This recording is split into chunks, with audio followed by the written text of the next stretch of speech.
प्राप्त करने की कृपा करेंगे और साहब जी का एक एक वाणी को हम सभी लोग अपने हृदय रूपी बर्तन में जुगाकर रखने का प्रयास करेंगे, ताकि जिस उद्देश्य से हमारा इस जगती तल पर आगमन हुआ है उस उद्देश्य की प्राप्ति हो सके।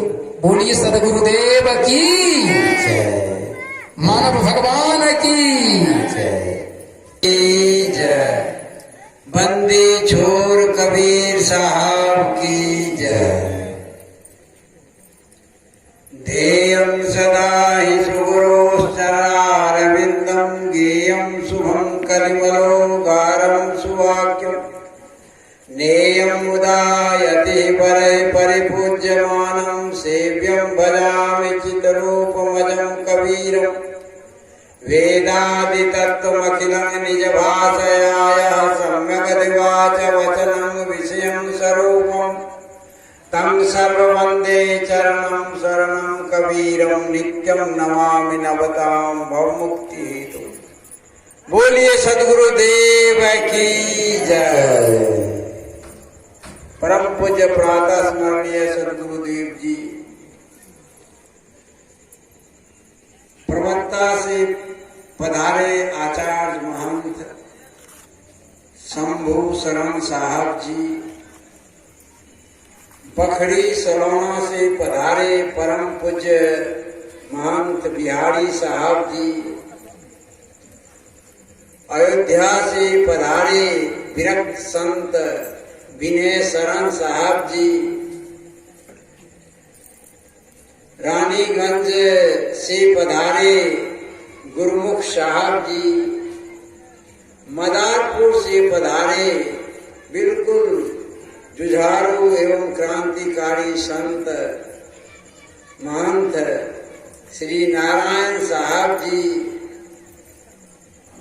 और हमारे तमाम यहाँ के जो अभी प्रबंधन के कार्य देख रहे हैं, परम प्रिय अवधेश जी, परम प्रिय रामदास जी, हमारे परम प्रिय दिनेश जी, अन्य सहयोगी और इस सत्संग स्थल में उपस्थित देव एवं देवियों,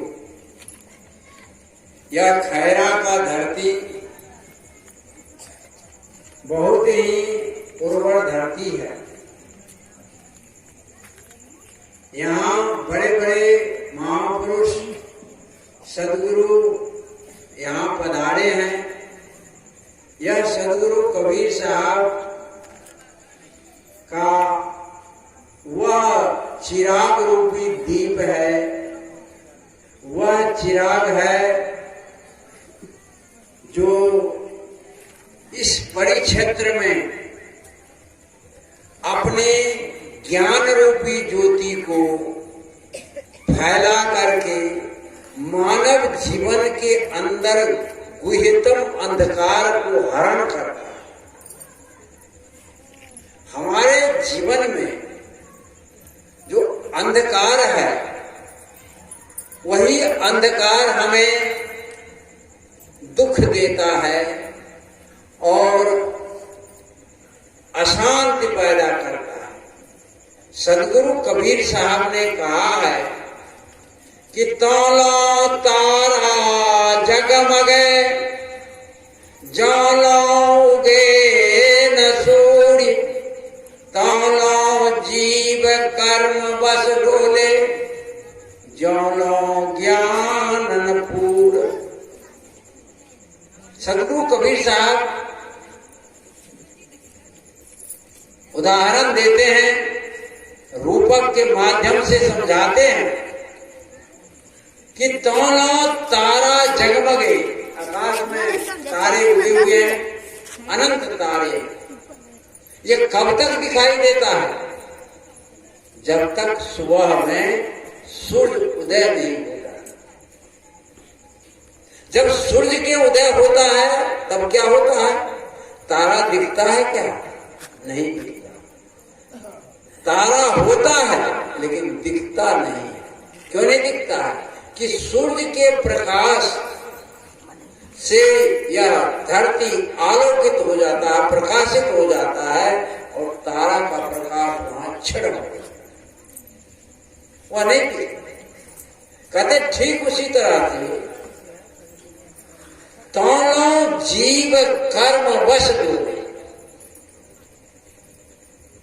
जीव का जन्म और मरण का कारण क्या है?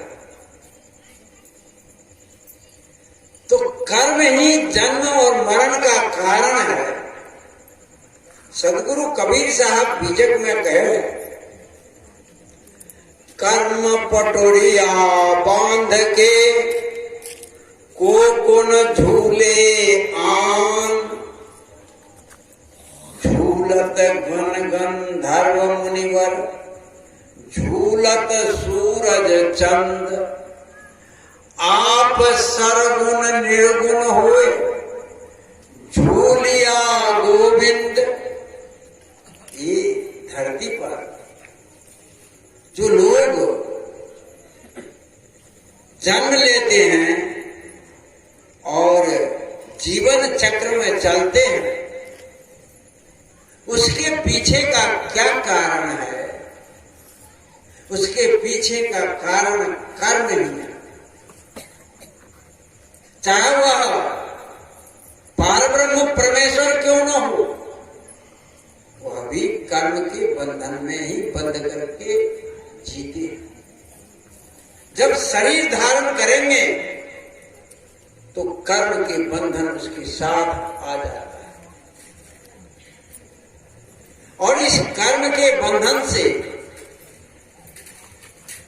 यह जीव छूटता कब है? कब छूटता है? तो सदगुरु कबीर साहब कहते हैं, जौनो ज्ञान न पूर्ण, कहते हैं दोनों जीव कर्म वश डोले। जीव किसके वश डोलते हैं? कर्म वश डोलते हैं। कब तक डोलते हैं? कब तक जन्मते हैं? कब तक मरते हैं? तो जौनो ज्ञान न पूर्ण, पूर्ण ज्ञान को प्राप्त हो, और पूर्ण ज्ञान को प्राप्त होने के बाद यह जीव जन्म मरण के चक्र से छूट जाता है। जब यह जीव पूर्ण ज्ञान को प्राप्त करते हैं तब क्या होता है? तो यह पूर्ण ब्रह्मत्व को प्राप्त करते हैं। ये पूर्ण ब्रह्म हो जाते हैं, ये निर्गुण हो जाते हैं, ये निराकार हो जाते हैं, ये गुणातीत हो जाते हैं। कब होते हैं? जब ये पूर्ण ज्ञान को प्राप्त करते हैं। तब जिस तरह ये सभी इस सत्संग समारोह के व्यवस्थापक प्रबंधक सब हैं। इन्हीं सभी के सहयोग से आज की कार्यक्रम संपन्न होगी। इसमें आज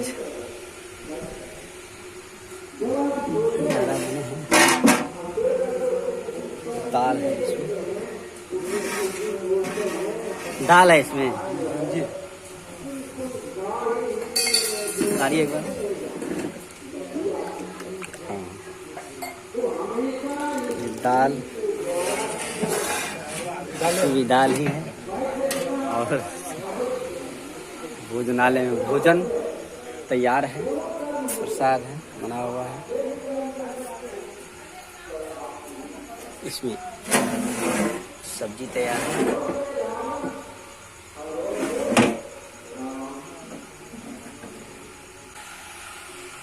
इन्हीं सारे ग्रामीण बुजुर्गों के सहयोग से सत्संग का कार्यक्रम हो रहा है।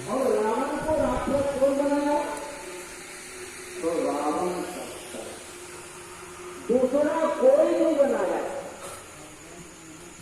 कोई शायद ने बहुत सुंदर कहा कि कर्म ही इंसान को भगवान बना देता है, कर्म ही इंसान को शैतान बना देता है, उतार देता है जमीन पर जन्नत, कर्म ही बाग को वीरान बना देता है।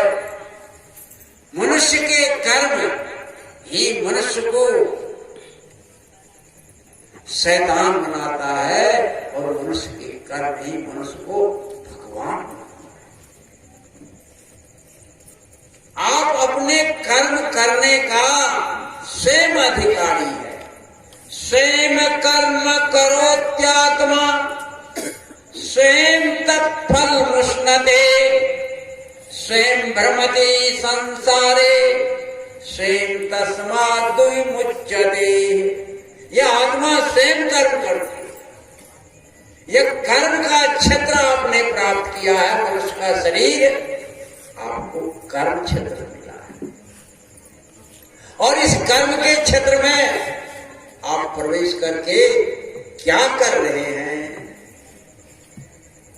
ये सत्संग आपको वही जगाने के लिए आया है कि आप जिस कर्म क्षेत्र को प्राप्त किए हैं, जिस क्षेत्र को आपने, जिस शरीर को, जिस क्षेत्र को प्राप्त किए हैं, यहां से आपकी यदि यात्रा होगी तो ये जितनी हमारी माताएं हैं ये भगवती हो जाएगी, ये सरस्वती हो जाएगी, ये गायत्री हो जाएगी, ये सीता हो जाएगी और ये अनसुईया हो जाएगी। और जितने हमारे भाई लोग बैठे हैं यह वह क्षेत्र आज प्राप्त किए हैं कि यही भाई राम हो जाएंगे, यही कृष्ण हो जाएंगे, यही बुद्ध हो जाएंगे, यही कबीर हो जाएंगे, यही नानक हो जाएंगे, यही ब्रह्मा हो जाएंगे, यही विष्णु हो जाएंगे, यही शंकर।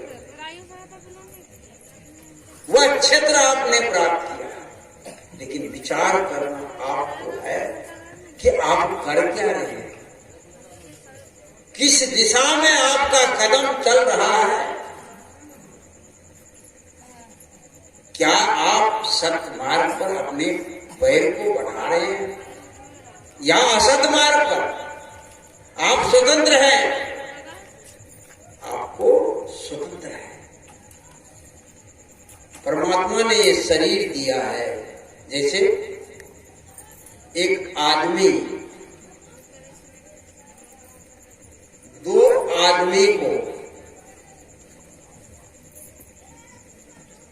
आजकल तो AK-47 ऊपर आया, पहले AK-47 हम लोग सुने हैं, AK-56 कार्बन, जो भी AK-56 अब कार्बन हम पूछते नहीं है, AK-56 बुझे 43 तो 56 अधिक हुआ। तो AK-56 एक आदमी ने दो आदमी को दिया। क्या दिया? एक आदमी ने दो आदमी को AK-56 दिया। तो एक दे तो दिया, कहा इससे इसका उपयोग क्या है? धर्म का रक्षा। क्या कहा? AK-56 दे करके कहा धर्म का रक्षा कर। धर्म के रक्षा के लिए दिया AK-56। AK-56 से धर्म का रक्षा होगा? होगा नहीं होगा? तो दो आदमी को दिया, दोनों आदमी कुछ दिन तो संभाल करके रखे। कहा जहां धर्म का आघात होगा तो वहां प्रयोग करेंगे। रखे रखे एक आदमी को मन में हुआ कि वैसे ही तो पड़ा हुआ, इसका उपयोग करें। तो धर्म वाला नहीं मिलता है तो अधर्मे में गिराना शुरू कर दिया। जरूरी हो गया तो बैंक लूटा, लोग को मारा, कितने आतंक फैला दिया, उसका नाम चारों तरफ फैल गया। लेकिन दूसरे आदमी को भी AK-56 दे रखा था। उसका जब होश हुआ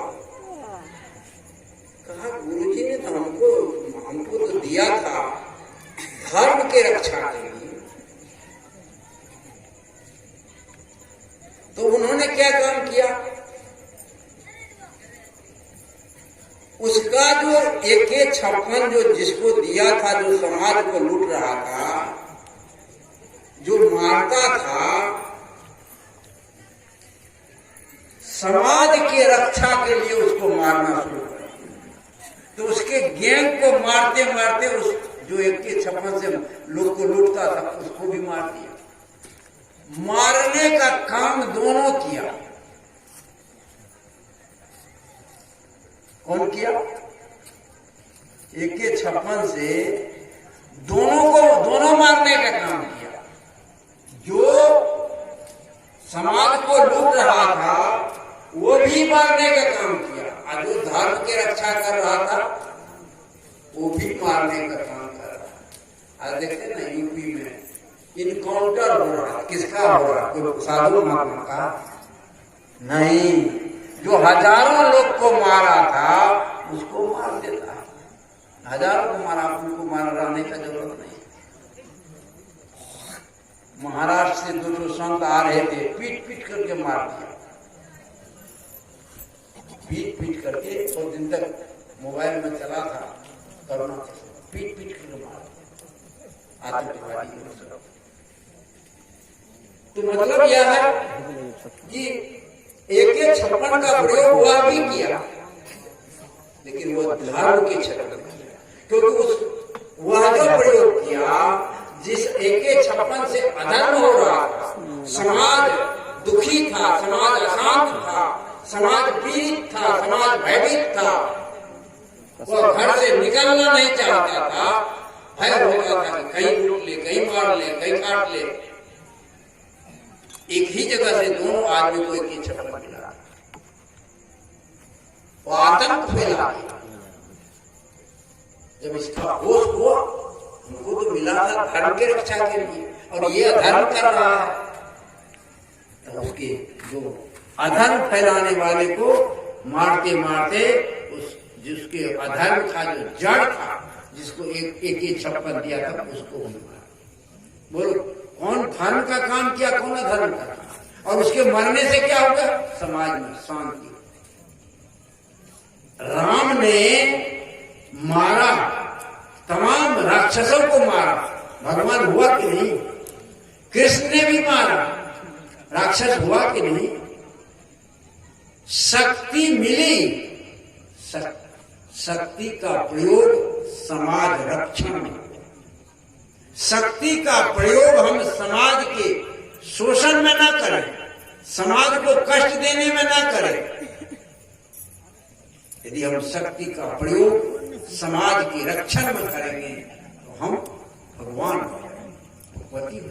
वही कर्म वही है, लेकिन एक धर्म हो गया, एक अधर्म हो गया। एक से समाज में शांति मिली, एक से समाज में भय उत्पन्न, दुख उत्पन्न, कष्ट उत्पन्न। तो यह अब मेरा कहने का मतलब क्या है? ये शरीर रूपी AK-56 क्या दिया है? सबको AK-56 दिया है। कौन दिया है? परमात्मा सबको दिया है। अब इस बंदूक को कहां चलाना जानते हो आप लोग? कहां चलाते हो? बदल विचार करो। धर्म के मार्ग में चला रहे हो, अधर्म के मार्ग में चला रहे। आज पैर तले लोग को लोग रौंद देना चाहता है। बहुत बढ़िया कोई गाते हैं, आदमी के शक्ल से अब डर रहा है आदमी, आदमी ही मारता है, मर रहा है आदमी, आदमी को मार कर घर भर रहा है आदमी, समझ में आता नहीं क्या कर रहा है आदमी। ये आदमी की, आदमी को ये AK-56 शरीर मिला, कहां प्रयोग कर रहे हो? जरा विचारो तो, जरा देखो तो। आपको बाघ से डर नहीं है, सिंह से भय नहीं है, किसी चीज से भय नहीं है। आज मनुष्य उसको यदि भय है तो आदमी से भय है।